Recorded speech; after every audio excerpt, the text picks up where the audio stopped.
Buenos días y bienvenidos a nuestra última jornada de esta semana del ciclo organizado de webinar conjuntamente con la oficina de ECIJA Pamplona, ECIJA Zaragoza, en colaboración con COE Aragón, COE Zaragoza y la Confederación de Empresarios de Navarra. El título de la jornada de hoy, que ya decimos es de suma actualidad, es todo lo que tienes que saber de concursal para afrontar la crisis. Y será impartida por nuestros compañeros socios de la oficina de ECIJA Pamplona, Arturo del Burgo y Jesús María Bayo. Te informamos que esta sesión va a ser grabada por ECIJA y será difundida en YouTube, LinkedIn, Twitter y en la web. Igualmente te informamos que al activar la cámara o el micrófono durante la sesión autorizas a ECIJA a la captación, fijación, utilización y publicación de tu imagen y voz y al tratamiento de los datos para tal fin. Si no deseas que tu imagen y tu voz sean tratados por ECIJA, por favor, desactiva el micrófono y la cámara durante la sesión. Siempre puedes interactuar o enviar tus preguntas a través del chat. En el chat del desplegable que tenéis en la pantalla puedes encontrar toda la política de protección de datos de ECIJA. Esperamos que la jornada sea de vuestro interés, quedamos a vuestra disposición para lo que necesitéis y muchísimas gracias por vuestra inscripción. Arturo, venga, te cedo la palabra. Muy bien, gracias Maite. Agradecer primero de todo a la Confederación de Empresarios de Navarra y a COE de Aragón por su participación en este webinar. Las preguntas las vamos a organizar, si no tenéis inconveniente, a través del chat. Nos escribís ahí lo que sea y al final las responderemos, que como somos muchos creemos que es más ordenado. El objetivo de este encuentro, de este webinar, es intentar explicar de una forma sencilla y práctica cuáles son las nociones básicas que toda empresa tiene que tener sobre el derecho concursal y, en concreto, sobre los dos grandes momentos a los que se puede enfrentar una empresa que se encuentra con un problema de insolvencia. El primero de ellos es qué hacer antes de un concurso de acreedores. Es decir, qué medidas nos ofrece la norma para que una empresa que atraviesa esta situación de dificultad económica pueda adoptarla y superar esta crisis, y corresponde con los temas a tratar, los 4 primeros que tenéis ahí expuestos. Y lo segundo, obviamente conocer qué es un concurso de acreedores, qué alcance tiene, tipos de créditos, fases, cómo se presenta, etcétera, etcétera. Y todo ello vamos a intentar hacerlo pues de una forma sintética y, en la medida de lo posible, pues lo más ameno posible. Pasamos, Cris, si quieres. Permitirme antes hacer una pequeña aproximación a lo que es la realidad concursal en unas breves cifras que lo que tenemos allí en España. Nos encontramos, si veis, en el año 2012 con el máximo número de concursos registrados en nuestro país, casi 10.000 concursos, ni más ni menos. Es el triste récord que marcamos en esa época de crisis tremenda. A partir de ahí comenzaron a descender hasta los 5.000 concursos del año 2015 y nuevamente vuelven a ascender desde entonces hasta la fecha con 6.500 concursos registrados el año pasado. Se abre ahora la incógnita de qué va a pasar en 2020, porque bueno, pues se prevé una avalancha de concursos y la verdad es que vamos a tardar en conocer exactamente esa realidad, básicamente porque el Gobierno ha decidido que hasta el 31 de diciembre de 2020 las empresas no tienen la obligación de declararse en concurso aunque estén en situación de quiebra, lo cual también, francamente, es bastante peligroso porque podemos encontrarnos a lo largo de este año con empresas técnicamente quebradas que están danzando en el tráfico mercantil, con el peligro, obviamente, que eso conlleva. Pero bueno, vamos a tardar bastante en conocer cuál es la realidad concursal de este año 2020. Otro punto que veis ahí, otra cifra importante, es el 90% en liquidación. Esto quiere decir que el 90% de las empresas que entran en concurso terminan en liquidación. Es una cifra absolutamente dramática porque realmente el concurso de acreedores no estaba hecho para eso, estaba hecho para intentar salvar y reflotar una empresa, no para simplemente echar la persiana, ¿no? Y luego, por tener una radiografía de cuál es el tipo de deudor que tenemos, tomando como referencia el año 2019, pues vemos que la mayoría, el grueso, son sociedades limitadas. Le siguen también las personas físicas no empresarios, que son 2.135, luego los autónomos y luego las sociedades anónimas. Vale, Cris, si quieres, pasa, por favor. Bien, ¿qué hacer antes de concurso? Este es el primer bloque que queremos tratar. Es decir, tenemos una empresa con un problema de insolvencia, con la imposibilidad de hacer frente de forma regular a sus obligaciones. ¿Qué puede hacer en este escenario antes de acudir a un concurso?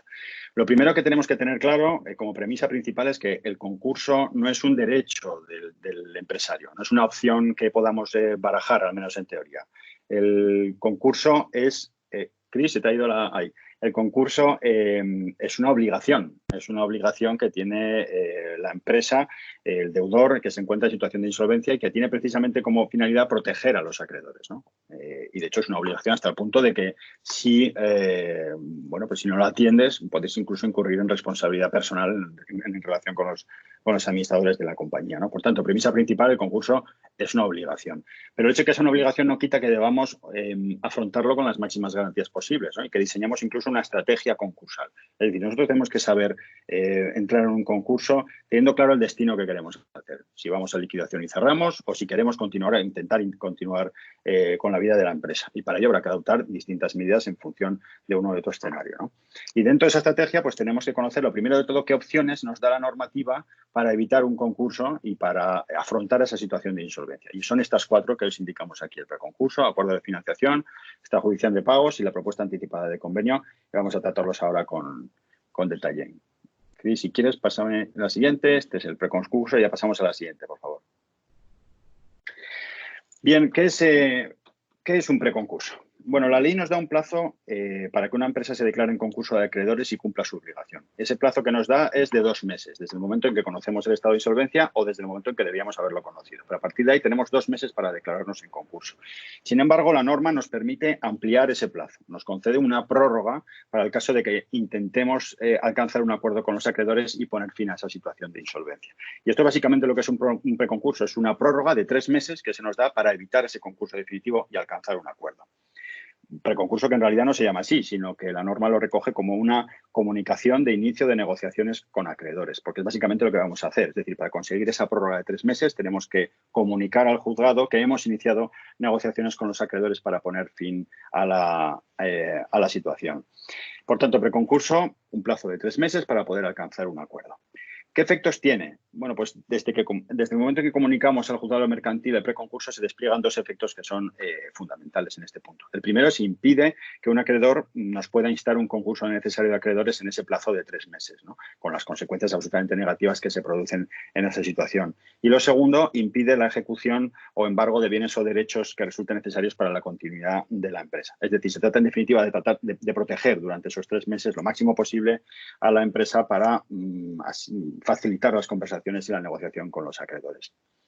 ¿Ventajas e inconvenientes? Bueno, aquí ya cada uno puede tener las suyas. Yo os apunto cuáles, a mi juicio, las 2 principales ventajas que tiene, ¿no? La primera es que no se restringe en modo alguno las facultades de administración de la empresa. Tú sigues gestionando la compañía exactamente igual, sigues sin ningún tipo de restricción y sin ningún control externo, cosa que no ocurre cuando nos declaremos en concurso, que ahí sí que estamos sujetos a supervisión, cuando menos.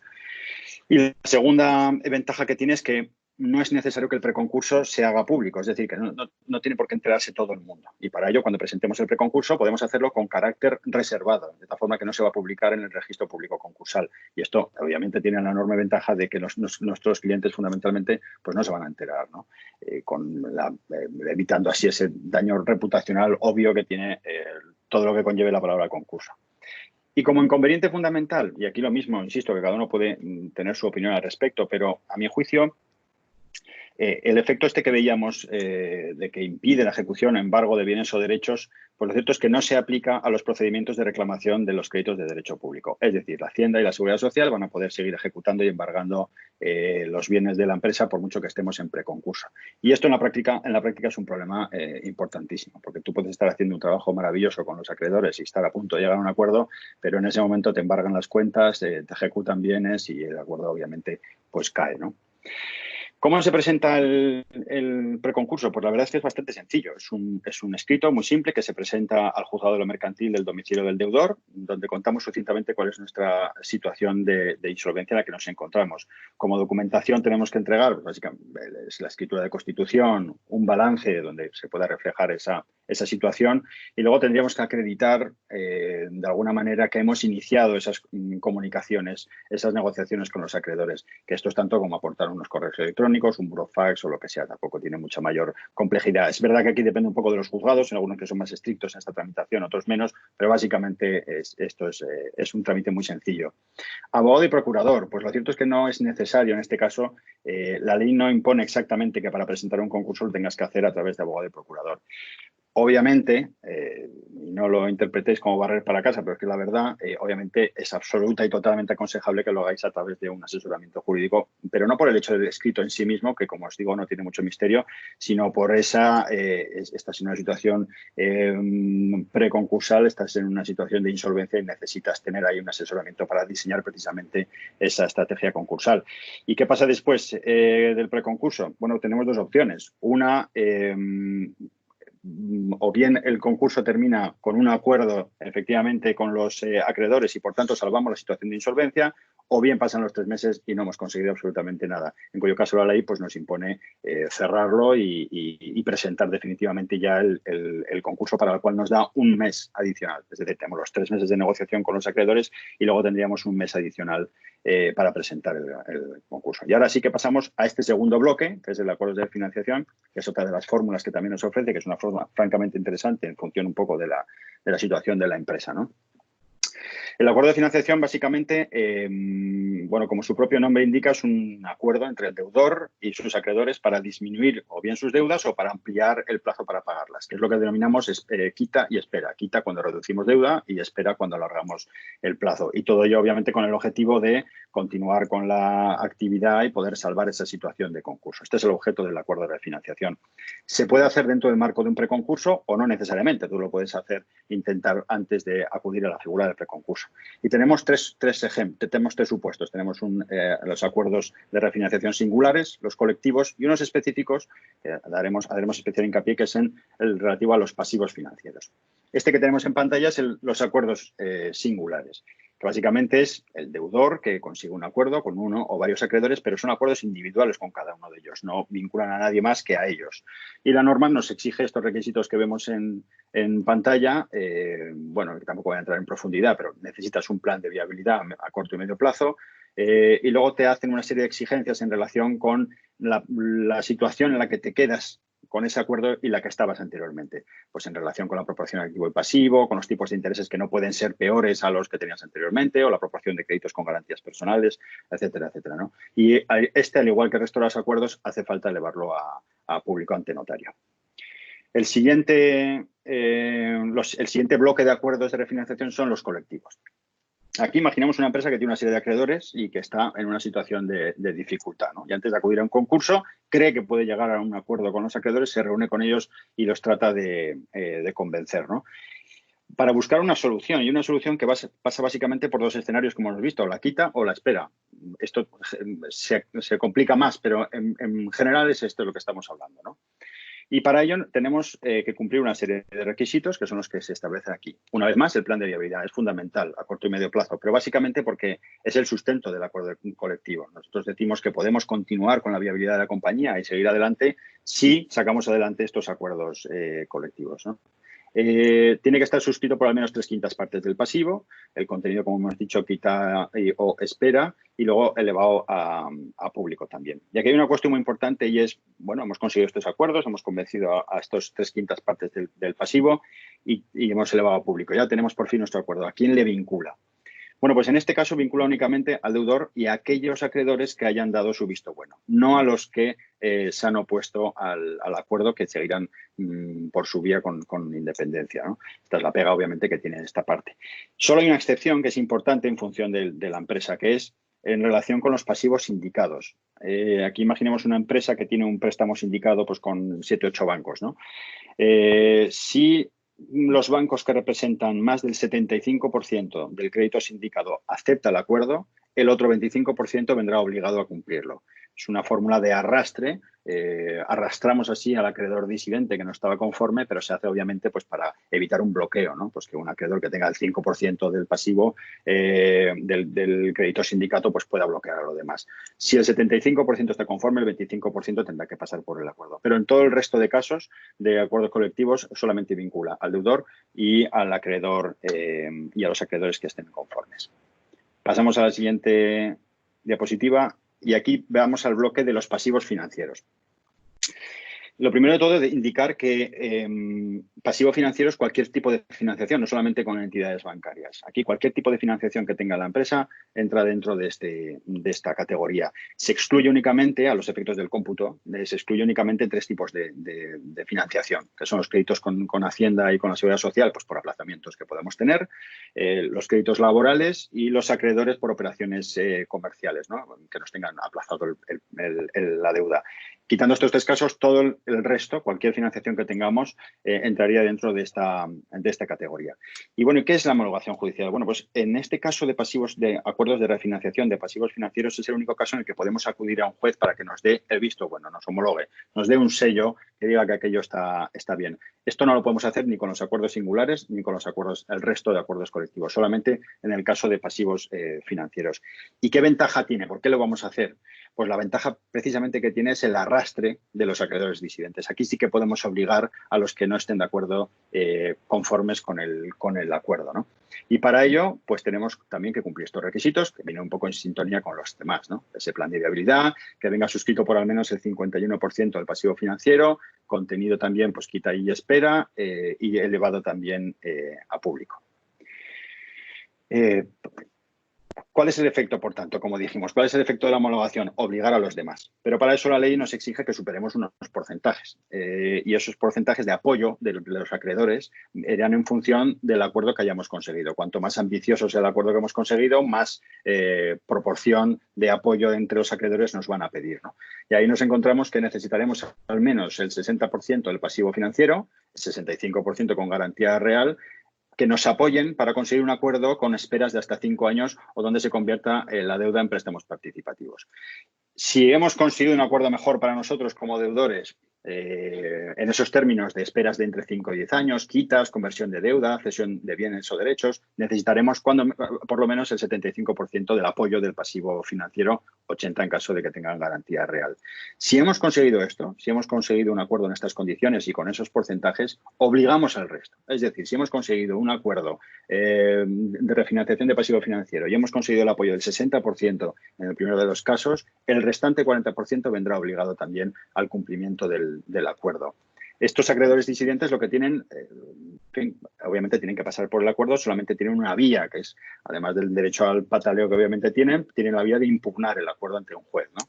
Pero es complicado, y es complicado porque únicamente la ley le permite hacerlo en dos supuestos muy concretos. No vale decir que el acuerdo no me gusta, sino que tienes que agarrarte a dos causas tasadas que hay. La primera, que el acuerdo no cuente con ese 51% mínimo del pasivo, pues porque no se haya calculado bien o por la razón que sea. Y la segunda, que el acuerdo tenga un carácter desproporcionado en relación con el sacrificio que se pide al acreedor. Solamente en el caso de estos dos supuestos se permite impugnarlo y tratar de echarlo atrás, ¿no? Si no es así, o si directamente el juez no lo estima, tendremos un acuerdo perfectamente válido, homologado y obligatorio para el 100% de los acreedores. Con una única excepción, por cierto, que es una excepción aplicable al resto también de los acuerdos que hemos visto, y es en el caso de que la deuda tenga garantías personales. En el caso de que un socio de una empresa haya avalado con su firma un préstamo, por ejemplo, el acreedor podrá ir directamente contra el socio al margen completamente de los acuerdos, tanto si lo haya apoyado como si no, da igual. Podrá tener su vía alternativa. Pasamos al siguiente punto. Esta es otra de las opciones que nos da la normativa para evitar ese concurso. Solo que en este caso tiene una particularidad y es que necesita de un mediador concursal. Aquí ya no eres tú con los acreedores que vas a intentar buscar un acuerdo, sino que aquí te pones en manos de un mediador que va a intentar buscar ese acuerdo, ¿no? ¿Y cómo se pone en marcha? Pues la verdad es que también de una forma bastante sencilla. Te diriges al registro mercantil de la localidad y le solicitas el nombramiento de un mediador concursal. En este caso lo que se hace básicamente es aportar un inventario de bienes y derechos y un listado de acreedores. Esto es lo que les hace falta únicamente para poner en marcha el procedimiento. A partir de ahí, el registro nombra de un listado público que hay de mediadores concursales, nombra un mediador, y es el que va a llevar la iniciativa de la negociación, ¿no? Una negociación que va a durar 3 meses también y donde el deudor también va a mantener completamente sus facultades de administración y va a poder funcionar con normalidad y sin supervisión en la empresa, con una única limitación, y son actos de disposición sobre bienes que no sean los ordinarios de la sociedad. Obviamente esto es también de sentido común, porque no tiene sentido que el mediador esté buscando ese acuerdo y tú como empresario pues estás vendiendo bienes de la empresa, ¿no? Se trata de proteger durante ese periodo de conversaciones lo máximo posible el patrimonio de la compañía. Bueno, el mediador lo que hace en ese momento es sentarse con el deudor, sentarse con los acreedores y tratar de alcanzar una propuesta que se sustenta sobre un plan de pagos y un plan de viabilidad. Y a partir de ahí, una vez que tenga la propuesta, pues se somete a aprobación de los acreedores. Y aquí, una vez más, pues la ley nos exige un mínimo de apoyo por parte de esos proveedores para poder sacar adelante el acuerdo. Que en ese caso estamos hablando de un 60% del pasivo, cuando lo que acordemos son esperas menores a 5 años y conversión de créditos, y un 75% como mínimo para cualquier otra propuesta que tengamos, ¿no? Con esto, si realmente hemos conseguido, hemos cerrado ese acuerdo, hemos cerrado esa propuesta, hemos llegado a esos niveles de aprobación, pues el mediador acudirá al juzgado y nuevamente se echará un sello sobre nuestra propuesta y se validará, ¿no? Y a partir de ahí, otra vez la pregunta del millón, ¿a quién va a obligar este acuerdo? Pues en este caso sí que obliga a todos. Obliga a los que votaron a favor y obliga a los que votaron en contra. Aquí sí que no hay más que una única excepción, que nuevamente son los acreedores con garantías reales. Pero el resto queda completamente obligado a este acuerdo extrajudicial. Y pasamos al último bloque, que es la propuesta anticipada de convenio. Esta es otra fórmula que establece la norma, ¿no? Para tratar de simplificar el procedimiento y que consiste básicamente en dar la oportunidad al deudor de presentar una propuesta anticipada de convenio antes incluso de presentar el concurso. Es decir, junto con la solicitud de concurso, el deudor ha podido hacer un trabajo previo de sentarse con los acreedores y de presentar un plan de viabilidad de la empresa y de decir, bueno, voy a pagar a mis acreedores de esta forma, en este plazo y demás. Te exigen un mínimo de apoyo por parte de los acreedores para poder presentarlo, ¿no? Y el objetivo, insisto, es ese, o presentarlo junto con la solicitud o presentarlo posteriormente, pero antes de la comunicación de créditos. ¿Y cuál es el objeto? ¿Qué busca el legislador con esto? Básicamente simplificar lo máximo posible el concurso de acreedores. Y es que si tú haces algo así, si tú presentas esta propuesta anticipada de convenio, el concurso se va a limitar básicamente a dos actuaciones. La primera de ellas, dar el visto bueno o chequear el plan de viabilidad que has presentado, decir que efectivamente es posible, es real y se puede aplicar. Y en segundo lugar, también verificar las adhesiones que se hayan producido por parte de los acreedores. Pero a eso se limita el concurso, ¿no? Con lo cual se simplifica muchísimo en tiempo, en costes, que obviamente una empresa en una situación como esa pues es lo que más quiere. ¿Cuál es el problema en este caso? Pues que así como en teoría era una buena idea porque efectivamente simplifica y permite un poco al deudor en su mano pues tratar de buscar ese convenio con los acreedores y evitar todo el proceso posterior. Pues lo cierto es que en la realidad no es bien acogido por parte de las empresas en concurso. Para que os hagáis una idea, de los 6.500 concursos que se presentaron en 2019, solamente 19 se presentaron con propuesta anticipada de convenio. Con lo cual, siendo una buena idea sobre el papel, lo cierto es que en la práctica pues no ha tenido demasiado recorrido, ¿no? Y bueno, y con esto básicamente hemos apuntado cuáles son las posibilidades que la norma establece para una empresa que tiene un problema de solvencia y que tiene la intención o el objetivo de evitar el concurso de acreedores, ¿no? Estas son las medidas, básicamente, los 4 bloques de medidas que el legislador nos permite para evitar ese concurso. Si a pesar de ello todo falla, si falla el preconcurso, si falla los acuerdos de refinanciación o todo lo que hemos visto, pues obviamente no queda otro remedio ya que acudir al concurso de acreedores y ahí es donde cedo ya la palabra a mi compañero Jesús Bayo para que nos lo explique. Bueno, pues muchas gracias, Arturo. Buenos días a todos. Ay, Cristina, no sé si puedes pasarla. Puedes pasarla. Eso es, pues muchas gracias. Bueno, antes de empezar la exposición, quiero hacer unas pequeñas advertencias, ¿no? En la línea con lo que ha dicho Arturo, efectivamente esto es una exposición muy simplificada, ¿no?, de lo que es el concurso de acreedores, puesto que nos encontramos con una normativa bastante, bueno, está todo en un mismo texto legal, pero sí que es una normativa bastante compleja, ¿no?, con un articulado muy extenso y con muchos artículos que se rebotan de unos a otros, con muchas excepciones de las excepciones, etcétera, y lógicamente, pues lo que es la idea de esta webinar es pues dar una visión general de lo que es el concurso de acreedores, ¿no? Luego hay muchos matices que lógicamente pues en este momento pues no podremos explicar, ¿no? También quiero hacer una advertencia, que es que ya se ha aprobado lo que es el texto refundido de la ley concursal, fue publicado ayer en el Boletín Oficial del Estado. Este texto refundido, como tal texto refundido, lo cierto es que no puede innovar el ordenamiento jurídico. Lo que hace es una recopilación de normas que están dispersas, las armoniza, las sistematiza. Y estas normas, pues bueno, digamos que no va a afectar a lo que vamos a ver hoy, ¿no? Sino que es porque esta visión general no se va a ver afectada por el texto refundido, que mantiene la misma regulación, pero de forma distinta. Así que es verdad que algunos de los artículos de la ley concursal han sido modificados, pero desde luego el contenido es el mismo, ¿no? Este texto refundido entrará en vigor el 1 de septiembre de 2020, pero bueno, creo que es oportuno hacer esa advertencia. Una tercera advertencia, y ya último en lo que se refiere a lo que son advertencias, es que la crisis del COVID pues, ha supuesto también que el legislador, ya lo ha anunciado Arturo, ¿no? Haya modificado, facilitando a las empresas en situaciones de insolvencia, pues retrasar lo que es la presentación de esas solicitudes de concurso que legalmente están establecidas en 2 meses y que no es necesario presentarlas a lo largo no existe esa obligación, por lo menos a lo largo de este año 2020 hasta el 31 de diciembre de 2020. También afecta el Real Decreto que establece estas modificaciones legislativas pues, a otros aspectos también del concurso, ¿no? Quiero decir eso que, bueno, son modificaciones temporales.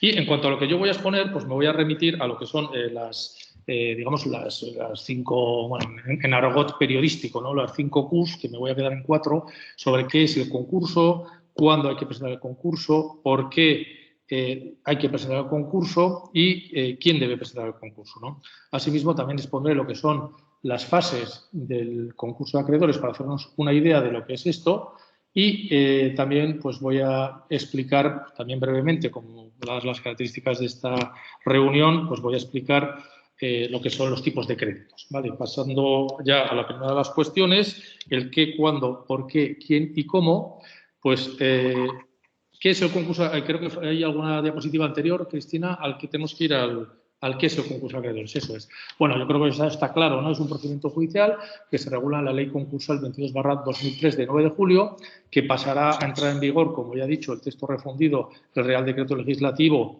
1/2020, el 1 de septiembre de 2020. Pero, como digo, la regulación va a ser idéntica en cuanto a contenido, no idéntica, sino que el contenido va a ser el mismo. Sí que es verdad, como digo, que hay modificaciones de estructura de la norma y también nuevas redacciones de determinados artículos y además otros artículos acogen, interpretaciones jurisprudenciales que se estaban dando por los tribunales, ¿no? Entonces, el concurso de acreedores tiene una finalidad, según viene diciendo el propio legislador, que es, en principio, mantener la viabilidad de la empresa y, asimismo, la satisfacción de los acreedores, ¿no? Esto es evidente, ¿no? Si pensamos que una empresa que está en una delicada situación económica o financiera, pues lógicamente lo que menos le conviene para su supervivencia es que sobre su patrimonio, de manera indiscriminada, acudan los acreedores a cobrar sus respectivos créditos.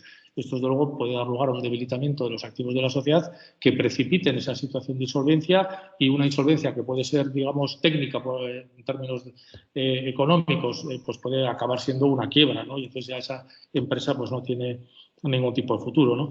Y luego, además, hay otra cuestión, que es el tema de la justicia, ¿no? Que, en principio, los acreedores, si no existiera concurso de acreedores, esto sería, pues, sálvese quien fuera, ¿no? Y el primero que llega, el primero que cobra. Y esto es contrario a una idea elemental de justicia. Por lo tanto, es lo que pretende la ley, ¿no? Siempre está bien remitirse a cuál es la voluntad o cuál es la intención de una ley.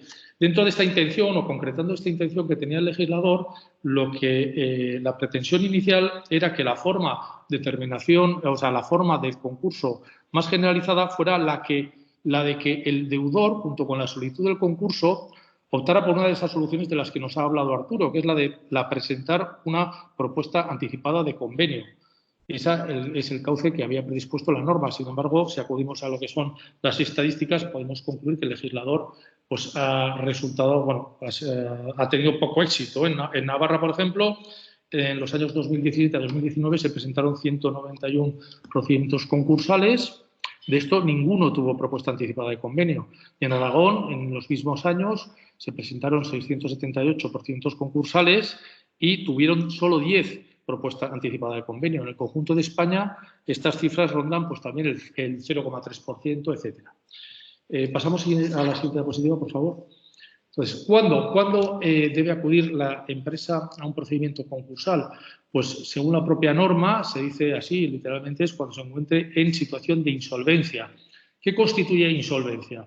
Pues en términos jurídicos, a efectos de la norma, la insolvencia es la imposibilidad de cumplir regularmente las obligaciones exigibles, es decir, cuando se deja de pagar, obligaciones que vencen de la sociedad, no se puede hacer frente a esas obligaciones y es una situación que la ley prevé como de obligación de presentar el concurso de acreedores.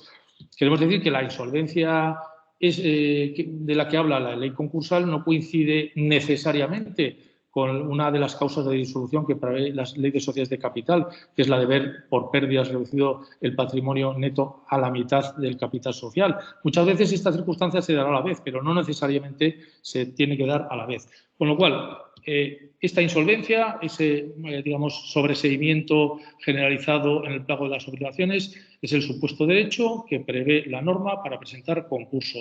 Se distinguen dos tipos de insolvencia. La actual, es decir, cuando yo ya estoy, cuando la empresa ya está en esa irregularidad en cuanto al pago de las obligaciones, y también se prevé lo que es la insolvencia inminente, que es cuando a fecha de hoy el empresario está al día en el cumplimiento, al día por lo menos en el cumplimiento regular de las obligaciones exigibles, pero prevé que por los motivos que sea no va a poder hacer frente en un periodo inmediato a ese tipo de obligaciones. La ley le permite también a este empresario acudir a esta solución que, por así decirlo, que es el concurso de acreedores. El plazo que hay para solicitar esta solicitud de concurso de acreedores, esa declaración de concurso de acreedores, es el plazo de 2 meses desde que se conoció o debió conocer el estado de insolvencia. Este plazo, en virtud del Real Decreto de los recientemente aprobados por el Gobierno de España, pues lo ha prorrogado hasta, como ya lo he dicho antes, hasta el 31 de diciembre del año 2020, la obligación a la empresa que esté en esa situación de presentar la solicitud de declaración de concurso de acreedores. ¿Podrías pasar, por favor, Cristina?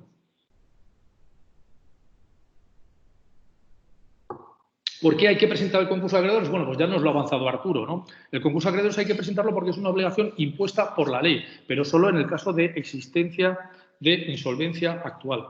¿Qué pasa si se incumple esta obligación legal?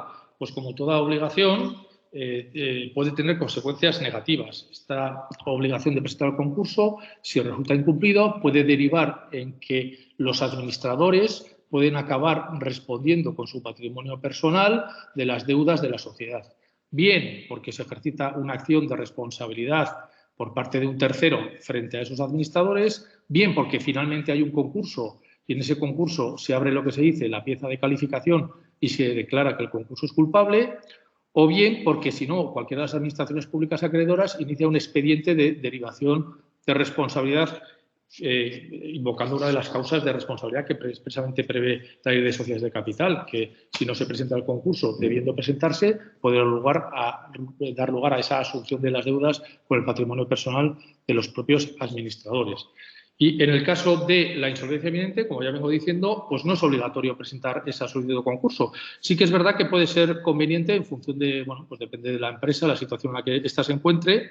Y luego, pues sí que desde luego puede ser interesante porque las obligaciones desde que se presenta esa solicitud de concurso dejan de devengar intereses. No las obligaciones que están garantizadas mediante prenda, hipoteca o cualquier otra garantía real, pero sí el resto de las obligaciones ordinarias que no tienen esa garantía real, pues dejan de devengar intereses, motivo por el cual puede interesar en un determinado momento, aunque no se esté en esa situación de insolvencia actual, pues presentar esa solicitud de concurso por parte del empresario. ¿Podríamos pasar, por favor, Cristina? ¿Quién debe presentar el concurso? Bueno, pues el concurso de acreedores puede solicitarlo el órgano de administración de la sociedad mercantil, en cuyo caso se llama concurso voluntario. Este se puede dar tanto en situaciones de insolvencia inminente como insolvencia actual, y también cualquier acreedor, en cuyo caso se llama concurso necesario. El concurso necesario solo puede presentarlo un acreedor en las situaciones de insolvencia actual, es decir, cuando ha dejado de abonar regularmente la empresa las obligaciones exigibles. Esta distinta calificación del concurso como voluntario o necesario lleva distintas consecuencias, obviamente.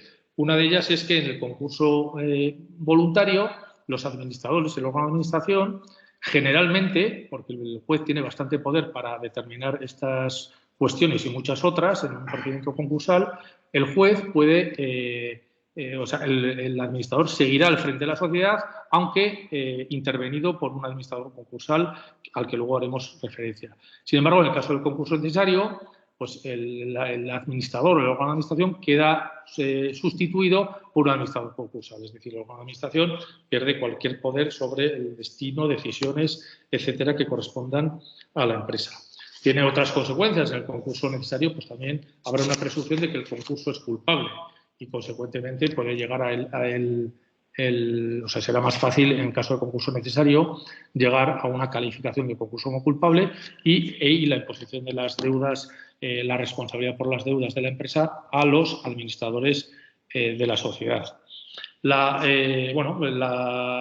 ventaja que puede tener, lógicamente, para el acreedor es que tiene una preferencia de cobro en determinada medida sobre el crédito que lo ostenta, y la desventaja que puede tener cualquier acreedor que insta el concurso, que no ha instado el deudor, que estaba en situación o en obligación de hacerlo, es el coste económico. Lógicamente, el acreedor tendrá que abonar las cantidades correspondientes a los costos judiciales, de los que luego se podrá resarcir si efectivamente hay efectivamente activo suficiente de la sociedad para ello.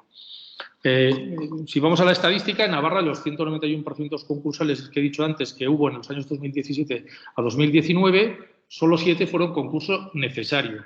En Aragón, solo algo más proporcionalmente, de 678 en ese mismo periodo, fueron 82 concursos necesarios. En el conjunto de España, aproximadamente, la cifra alcanza el 6%, es decir, es una situación bastante excepcional, por así decirlo, respecto al global de concursos.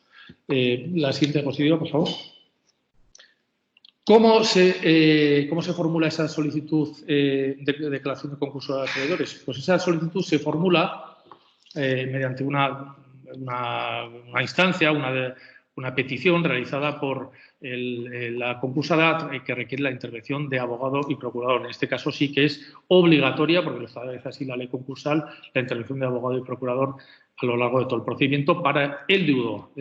Un acreedor que quiera tener parte un acreedor que no insta el concurso, pero sí que quiere saber el devenir del concurso, también tendrá que personarse con abogado y procurador. Los acreedores que no se personan también tienen conocimiento del concurso a través de otros cauces que luego comentaré. Esa solicitud, que es una solicitud más compleja, digamos, de lo que puede haber sido lo que son las solicitudes de preconcurso, pues sí que hay que acompañar bastante documentación jurídica, contable y laboral. Esta documentación sí que, bueno, no la voy a enumerar aquí, pero sí que desde luego cabe destacar que el deudor debe presentar una memoria jurídica y económica de la empresa, en que otros extremos debe expresar las causas del estado de la insolvencia y también las posibilidades de la viabilidad de la misma. Cristina, por favor, ¿podrías pasar? Gracias. Dicho esto, estas cuestiones generales sobre el concurso de acreedores, pasamos a lo que es las fases del concurso propiamente. Pasamos eso es la siguiente diapositiva, gracias. De estas 3 fases, hay 3 fases del concurso: la fase común, la fase de convenio y la fase de liquidación. ¿Son siempre necesarias que concurran dichas fases? Pues como decimos en la presentación, no es necesario que concurran las 3 fases en todo concurso de acreedores. Siempre habrá fase común de acreedores, pero puede no haber fase de convenio y pasar directamente a la liquidación, o podemos pasar directamente a la liquidación, o podemos pasar a la fase de convenio, incumplir el convenio, que nos llegue a un convenio y acabar en liquidación. Con lo cual, pues no son fases, aunque se llamen fases, no son estados subsiguientes que cada uno precede al anterior. Pasamos a la siguiente, por favor. La fase común es la que inicia, digamos, la declaración del concurso, y se inicia con esa declaración del concurso y acaba con la resolución que pone fin a la fase común, que es la que aprueba el informe de la administración concursal.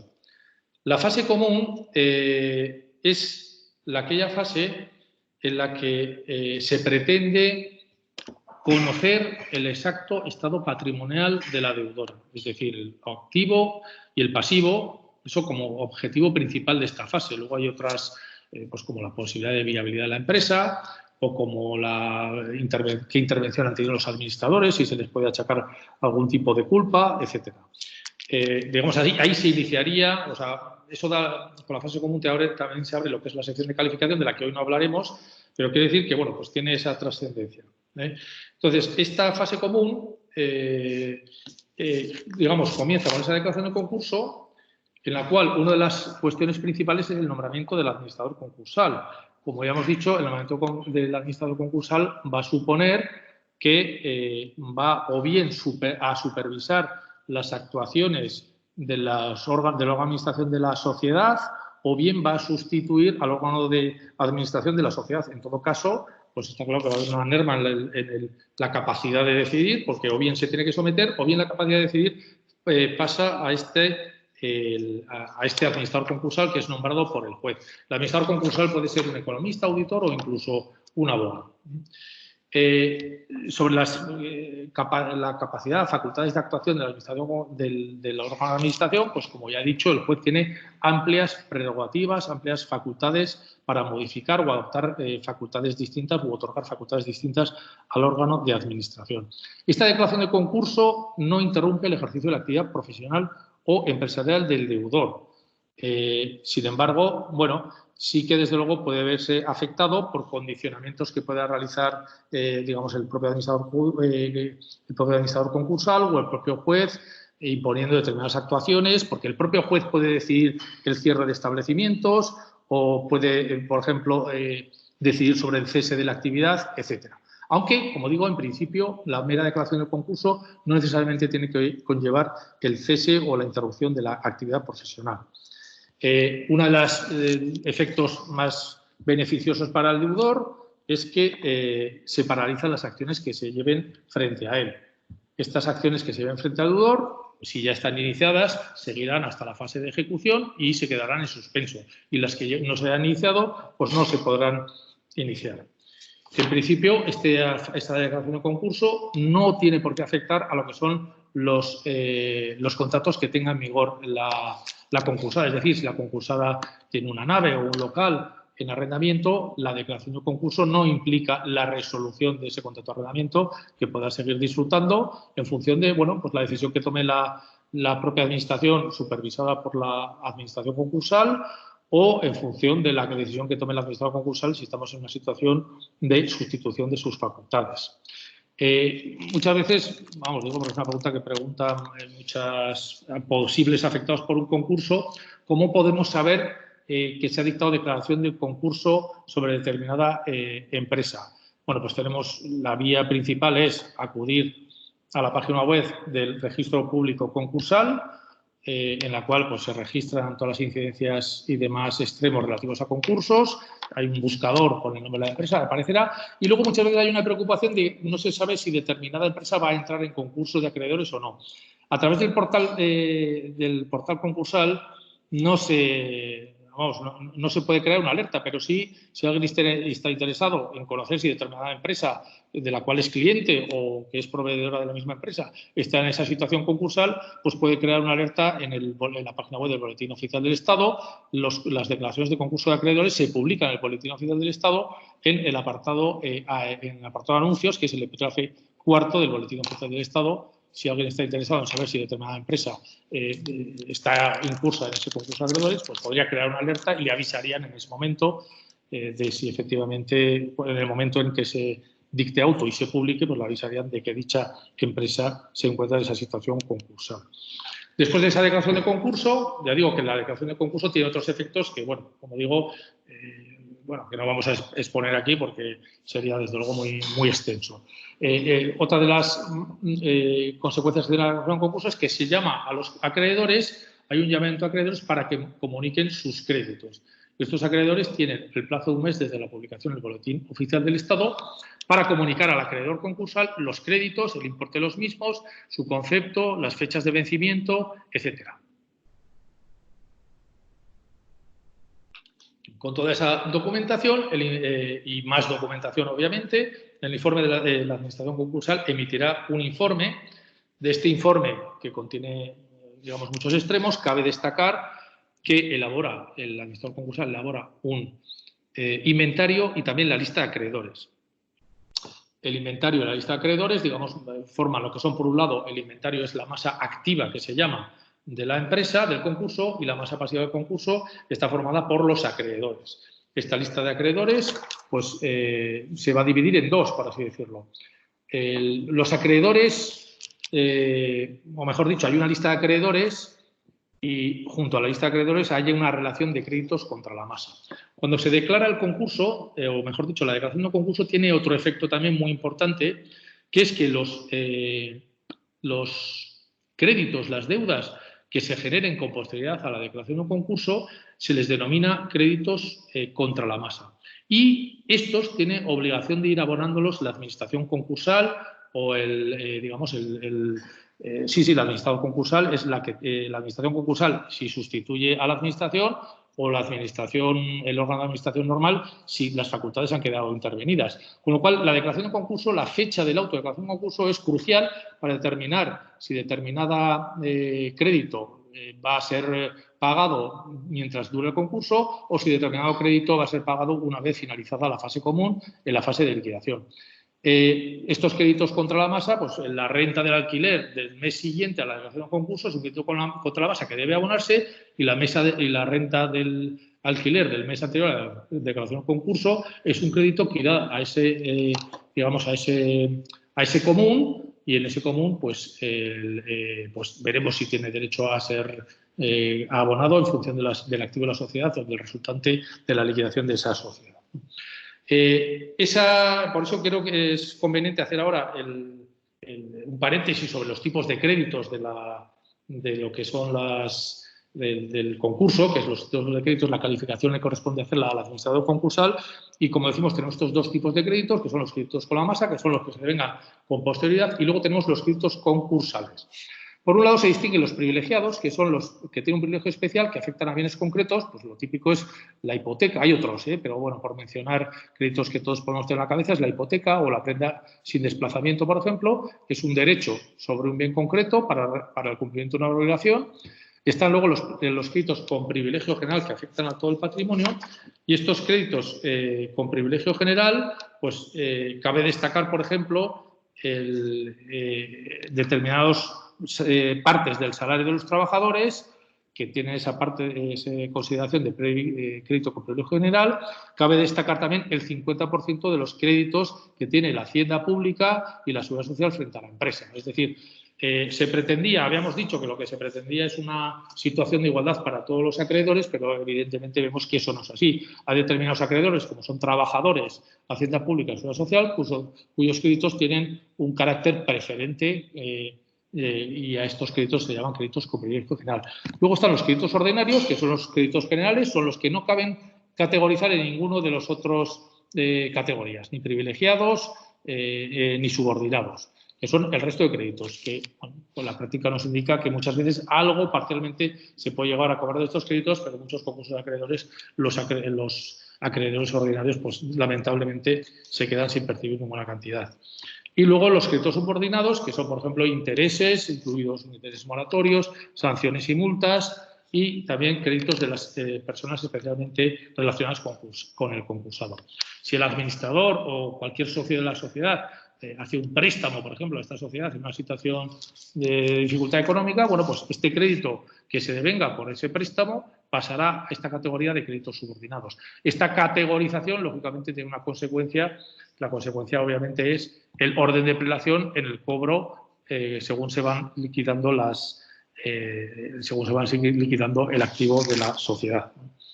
Pasamos, por favor, a la siguiente diapositiva, que es la fase convenio. Como ya nos ha dicho Arturo, el 90% de los concursos acaban en fase de liquidación. Pero bueno, sí que me interesa, merece la pena hacer por lo menos una mención somera a lo que es la fase convenio, ¿no?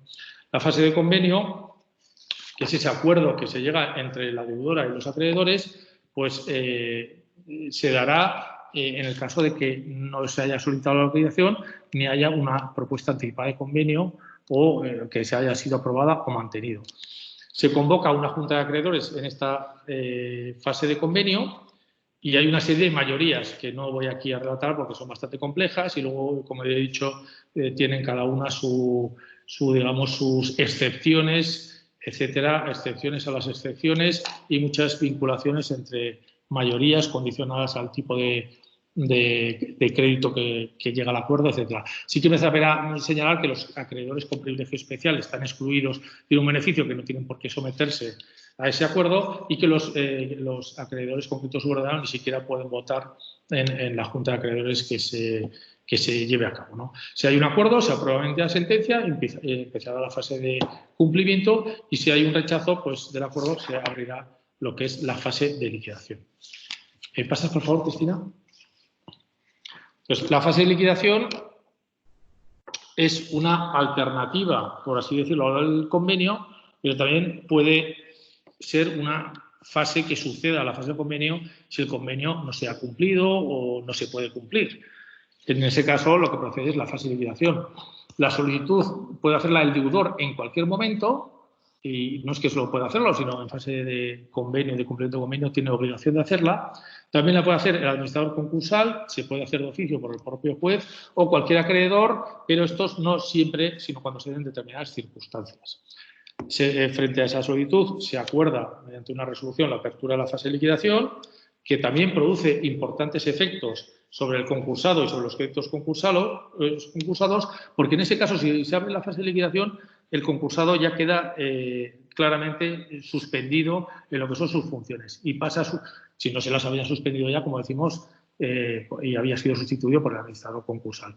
En este caso, si efectivamente tenía todavía sus facultades de administración y disposición intervenidas, pues pasarán a suspenderse y además el administrador concursal deviene a ser el liquidador de la empresa. Los créditos en la fase de liquidación, pues se producirá el vencimiento anticipado de los mismos y aquellos créditos que no estuvieran convertidos en dinero pasarán a estar convertidos en dinero. En la fase de liquidación es muy importante el plan de liquidación que haya elaborado o que tenga obligación de elaborar el administrador concursal. El plan de liquidación, como su propio nombre indica, pues va a contener las previsiones de cómo se va a llevar a efecto la conversión, la liquidación, la conversión de esa masa activa en dinero y además ese plan de liquidación lo que va a determinar es cómo se va a proceder al pago de los acreedores. El plan de liquidación debe tener una premisa principal, que en la práctica en algunas situaciones se puede llegar a cumplir, que desde luego es la venta de la unitaria de la empresa deudora, ¿no? De la unidad productiva es lo que, digamos, es más favorecido por la legislación. Luego en la práctica pues vemos que, pues que en la práctica es una solución que se da en determinadas ocasiones, pero desde luego no es la solución habitual, ¿no? Para la mayoría de las empresas, al menos. Se aprueba ese plan de liquidación, obviamente de todo esto se da traslado a los deudores, al deudor y acreedores que pueden hacer alegaciones al mismo, se aprueba por el juez y se procede, digamos, a llevar a la práctica ese plan de liquidación mediante la realización de las ajenaciones y el pago a los acreedores. ¿Cómo se enajenan los bienes? Bueno, pues en principio los bienes pueden enajenarse o bien mediante una subasta pública o bien se pueden enajenar mediante el método de venta directa, pues siempre que ello esté autorizado por el juez. Las enajenaciones, como digo, tienen digamos, el espíritu de la ley, lo que invita es a hacer una enajenación de la unidad productiva, pero luego, como digo, en la práctica lo que viene a dar lugar es a las enajenaciones que se lleven a cabo de manera individualizada sobre cada uno de los activos de la empresa. Estas enajenaciones, como digo, si hay un comprador, muchas veces en la práctica, pues claro, estas subastas pues se quedan desiertas y hay que requerir a la venta directa y muchas veces en la práctica son los mismos trabajadores, cuando es unidad productiva o incluso activos, digamos, individualizados de la empresa, los que proceden a la adquisición. También otras veces es la propia órgano de administración o los socios los que proceden a la adquisición, porque realmente la venta al público de este tipo de bienes es bastante complicada en la práctica, según mi experiencia. El pago a los acreedores, ¿cómo se realiza? Pues ya hemos dicho que los créditos contra la masa son lo primero que hay que pagar. Los créditos contra la masa no se pagan en la fase de liquidación, sino que tienen que ir siendo pagados mientras se se produce o se está llevando a cabo lo que es la fase común. Esos créditos se tienen que ir pagando. Si obviamente la empresa tiene activos y los va liquidando, pues tendrá que ir abonando esos créditos contra la masa. Seguidamente lo que hay que hacer es los bienes que estén afectos a un crédito con garantía, pues con una hipoteca o con una prenda sin desplazamiento, también se procede a su enajenación, pues el resultado de esa venta se paga al acreedor privilegiado y el resto, digamos, pasa, si es que hay resto, se pasa al resto de los, digamos, de esa masa activa ya liquidada de la empresa. Posteriormente, pues lógicamente se pagarán los créditos con privilegio general. Cada artículo de la ley concursal que establece los créditos con privilegio general hace una enumeración de créditos con una serie de apartados. Bueno, pues hay que pagar, hay que ir apartado por apartado pagando los créditos. Cuando si hay remanente, pues se sigue el siguiente apartado, etcétera, etcétera. Y lo mismo pasa cuando pasamos de un crédito con privilegio general a un crédito con privilegio con un crédito ordinario, pues se irá pagando. Si todos los créditos están en el mismo apartado, por así decirlo, pues lo que se va a hacer, y no hay más cantidad líquida para pagar, pues lo que habrá que hacer, lógicamente, es pagar en proporción de todos los acreedores que se encuentren. En proporción no de todos los acreedores, sino, para ser más exactos, en proporción a la deuda que tienen los acreedores. Lógicamente no es por número, sino que es por la cantidad de la deuda, obviamente. Y por último se pagarán, si llega, que desde luego me parece, no sé si esto hay estadísticas al respecto, pero desde luego me parece que es bastante difícil de, vamos, creo que este es un supuesto que realmente no se da, pues habrá que pagar a los acreedores subordinados. ¿Cuánto dura la fase de liquidación? Pues la previsión de la ley es que dure un año y en el caso de que no dure, incluso prevé sanciones para el administrador concursal. Como digo, en la práctica muchas veces liquidar el patrimonio de la sociedad es muy complicado y muchas subastas que se llevan a cabo pues se quedan desiertas. Eso implica buscar otros compradores y eso implica tiempo, lógicamente. Con lo cual, en la práctica, estas operaciones de liquidación vienen superando el año en la mayoría de las empresas, según mi experiencia, ¿no? Asimismo, el administrador concursal cada 3 meses tiene que informar sobre cómo se están llevando a cabo esas operaciones de liquidación. Y esto es, digamos, esto es lo que quería exponer sobre estas cuestiones generales del concurso. Sí que quería decir también que ha quedado un tema importante por hablar, que igual debería ser objeto de otra, digamos, de otra webinar, que es el tema de la calificación del concurso, ¿no? Porque tiene muchas consecuencias muy graves para los propios administradores que, como ya hemos dicho, pues pueden llegar a asumir parte, igual no todo el déficit, pero sí, desde luego, parte del déficit concursal de esas deudas de la empresa.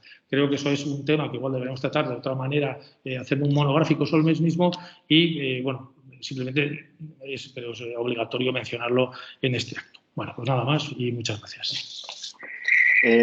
Veo que tenemos únicamente una pregunta, que yo no sé si es porque lo hemos aclarado todo con la exposición o porque os hemos liado todavía más, que básicamente nos pregunta Santiago si una empresa que tiene un préstamo y avala el administrador, pueden reclamarle directamente contra él o ir al margen del concurso. Pues la realidad es que sí, si hay un préstamo que tiene garantía personal, tanto en fase preconcursal, el banco va a poder reclamar directamente a quien tenga una garantía personal. Eso, si tú has avalado un préstamo, pues con absoluta y total convencimiento van a ir a reclamar ese dinero.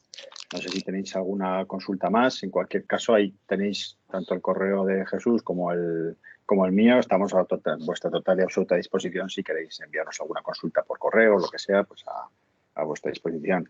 Vamos a ver. Arturo, y otra pregunta más, ¿eh? Sí.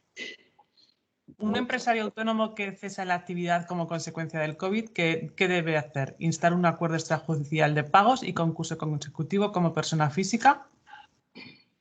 Bueno, aquí ya hay que ver el escenario. No me atrevo tampoco a darte una pregunta así, una respuesta así clara. Habría que ver la actividad, habría que ver, en fin, en qué situación realmente se encuentra y tratar de buscar una solución en la línea de lo que hemos hablado, ¿no? Hablas del acuerdo extrajudicial de pagos, pues puede ser una solución, efectivamente, ¿no?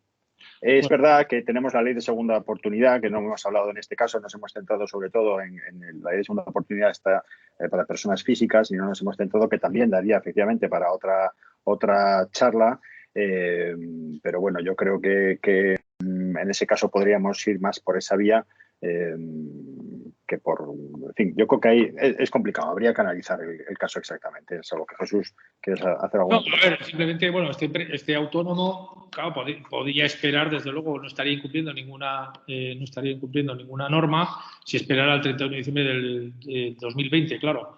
No sabemos cuánto va a durar esta crisis, ¿no? Ni las consecuencias que puede acarrear, pero desde luego obligación no tiene de presentar el concurso hasta el 31 de diciembre del 2020, con lo cual, bueno, eso le da cierto margen pues para plantear otro tipo de alternativas o llegar a un acuerdo extrajudicial de pago o, bueno, cualquier otra cuestión. Pero sí que es verdad que hay que estar, lógicamente, al caso concreto. La siguiente pregunta. ¿La venta directa en fase de liquidación tiene que ser aprobada por el juez del concurso? Pregunta Pachi Arrieta. Sí, y la venta directa se puede dar. Va a ver, ojo, la venta directa depende de cómo se haya previsto. Bueno, que hace un inciso antes, que decir que la venta directa también se puede aprobar en fase de común, aunque no se haya abierto la liquidación. Quiere decir que muchas veces la empresa necesita liquidez porque tiene que pagar el arrendamiento, tiene que pagar a trabajadores. Y tiene, pues, por ejemplo, unos equipos de, yo qué sé, de cualquier cosa que no los utiliza o tiene unos vehículos que no los va a utilizar, pues igual le interesa en ese momento tener liquidez para seguir. Claro, pues el trabajador, si no le paga, igual se va, el del arrendamiento igual le pone un desahucio porque el incumplimiento es posterior a la declaración de un concurso, etcétera. Entonces, la venta directa se puede hacer durante la fase común y, ya yendo a la pregunta que se hace, pues la venta directa hay que estar a la previsión del plan de liquidación. Si en el plan de liquidación se prevé venta directa y con un mínimo de X cantidad y el juez aprueba eso, pues perfectamente se llevará a cabo la venta directa. Si no se ha aprobado en el plan de liquidación, solo se ha previsto la subasta y llega el momento, pues se puede pedir una modificación del plan de liquidación al juez y el juez previsiblemente permitirá esa venta directa. Claro, la venta directa, pues lógicamente, como digo, muchas veces es la que acaba siendo la que suele hacer, porque la gente poco va a los concursos, a las subastas, ¿no? Entonces sí que la respuesta es que sí, a través del instrumento correspondiente, o sea, si está en el plano, si está en el plan, no hay que pedir autorización por ese bien concreto, y si no está en el plan, sí que se puede pedir autorización como una modificación parcial del plan de liquidación. La siguiente pregunta nos pregunta Luis, de acuerdo a la directiva de insolvencia en situación de 5 bis, parece que existe la posibilidad de nombrar a un administrador en materia de reestructuración. En este caso, ¿quién lo nombra? ¿El registro mercantil? A ver, lo que pasa es que la directiva esta no ha entrado en vigor todavía.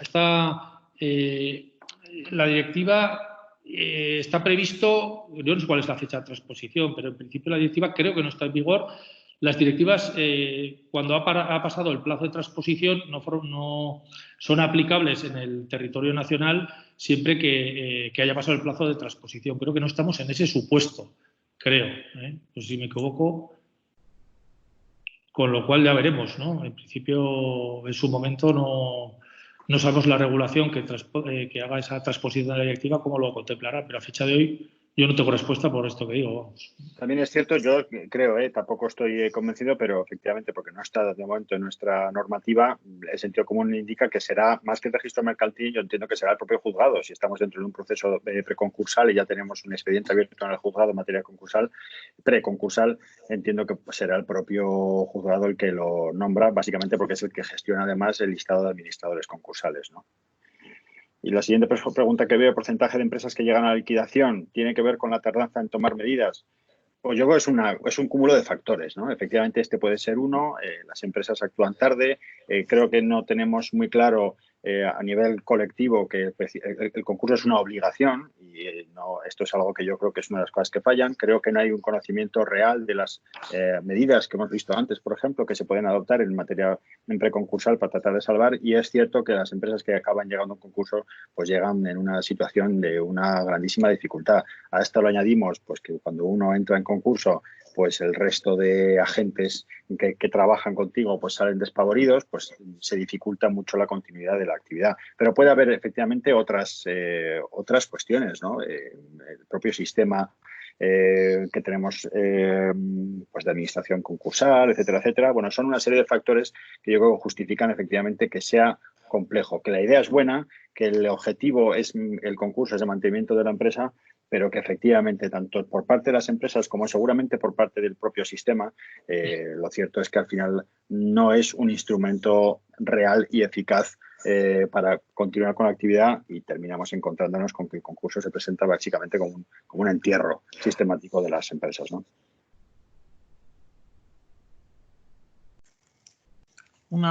Otra pregunta más que nos lanza Itziar. ¿Es posible dar una estimación u orientación del coste en honorarios profesionales y costas judiciales para un procedimiento concursal de una pyme? Pues a ver, sí es posible. Es posible. Lo que pasa es que, a ver, ¿cómo lo explico? Claro, cada colegio de abogados tiene unas normas. A ver, no hay normas de abogados, no hay normas de honorarios, por así decirlo.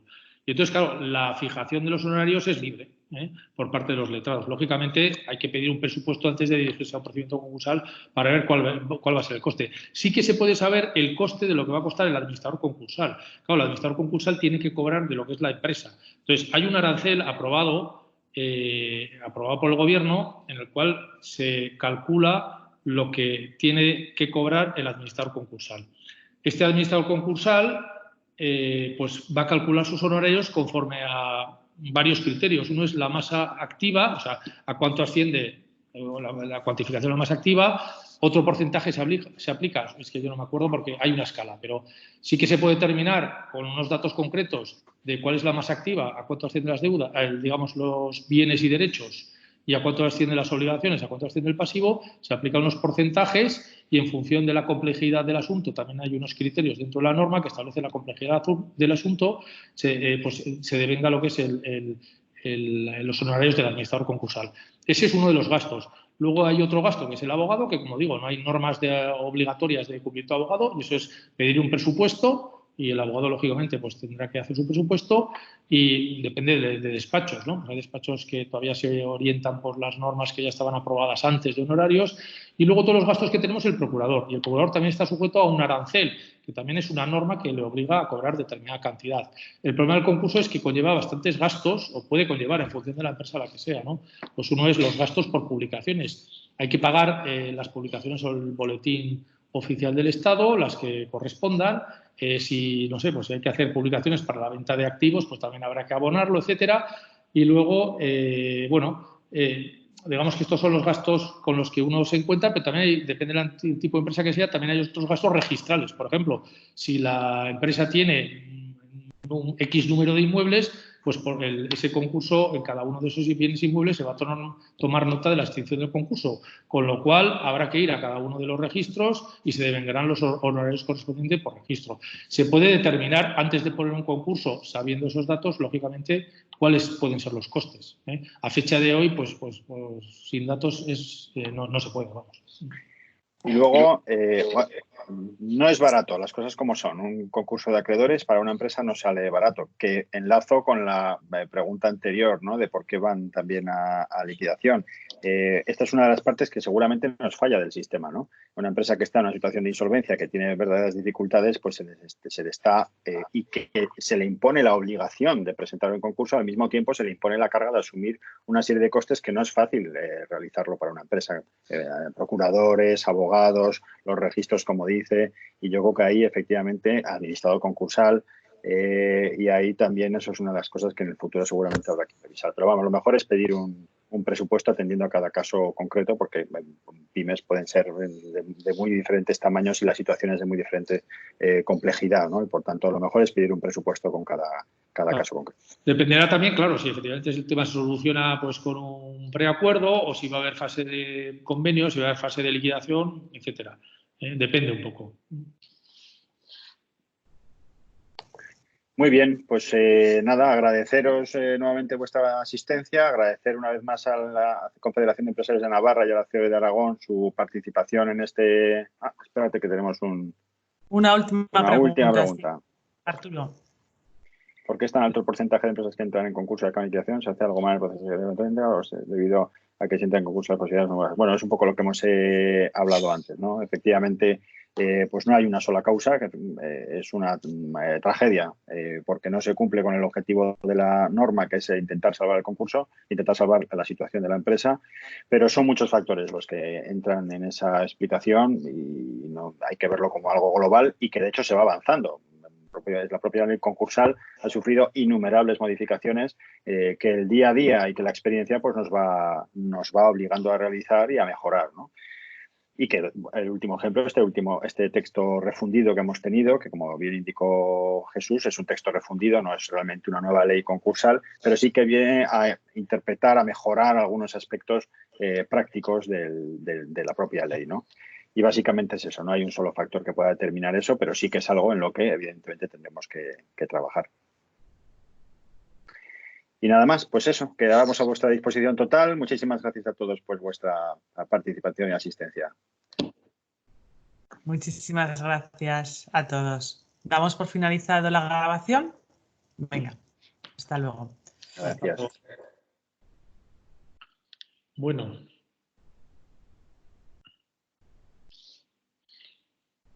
Mucha peña, ¿no? O sea, mucha peña.